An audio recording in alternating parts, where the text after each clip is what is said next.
हमारे राहुल गांधी जी वो थोड़े दिन पहले लद्दाख गए थे और वहां वो पैंगोंग लेक पर गए और उन्होंने देखा हमारी हजारों किलोमीटर जमीन पर चीन ने कब्जा कर लिया है, चीन ने ले ली है और आप कुछ कर नहीं रहे।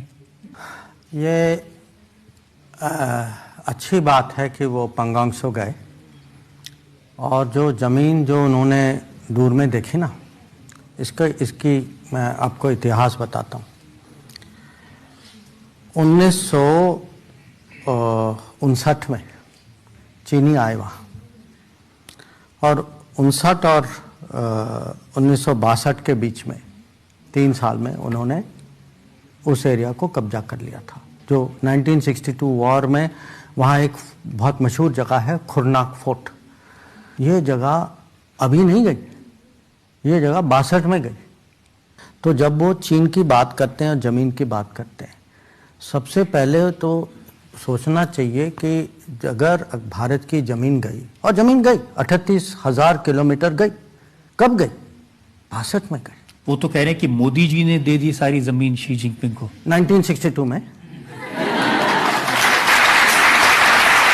तो देखिए 2020 में चाइना जो है, उस समय कोविड चल रहा था, हम लोग लॉकडाउन में थे। तो चाइना ने क्या किया कि जो हमारे उनके साथ 93 और 96 के 2 एग्रीमेंट हैं।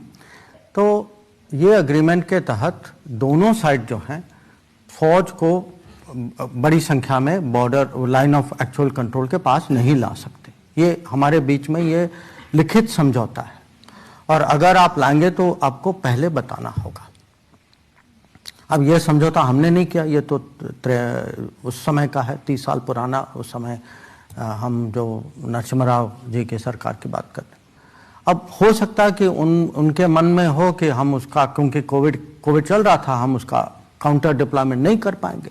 तो मोदी जी ने तय किया कि अगर हमें कोई चीन से खतरा है तो हमें जो है काउंटर डिप्लॉय करना चाहिए। और उन्होंने उस समय पूरे एयरफोर्स और हमारे रेल सिस्टम और रोड सिस्टम की ताकत लगाई और खाली एयरफोर्स से हमने 70,000 माने हमारे जवान जो हैं उनको एयरलिफ्ट किया।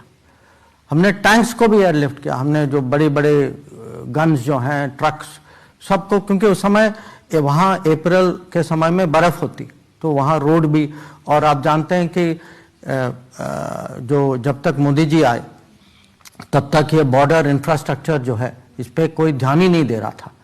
उस समय यूपीए के सरकार के समय माने वो रिकॉर्ड पे कहा गया कि अगर आप बॉर्डर को ऐसे ही छोड़ दें तो चीनी भी नहीं आ पाएंगे वहाँ। ये इनकी सोच थी। अब क्योंकि बॉर्डर इंफ्रास्ट्रक्चर का किसी ने ध्यान नहीं दिया तो अब ठीक है, पिछले 10 साल में काफ़ी प्रगति आई है, पर डिप्लॉय करना इतना आसान नहीं था। पर तब भी 2020 में हमने हज़ारों की संख्या में वहाँ हमने फौज भी भेजी, हथियार के साथ भी भेजी, डिप्लॉयमेंट करवाया।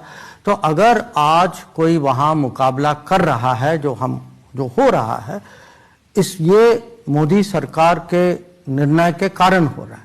तो और अगर ज़मीन की इतनी फिक्र है, और होनी भी चाहिए, मुझे भी ज़मीन की बहुत फिक्र है, पर ज़मीन की अगर इतनी फिक्र है, जो 38,000 किलोमीटर, वो तो 62 में गया, उसके बाद तो हमें चिंता करनी चाहिए थी ना।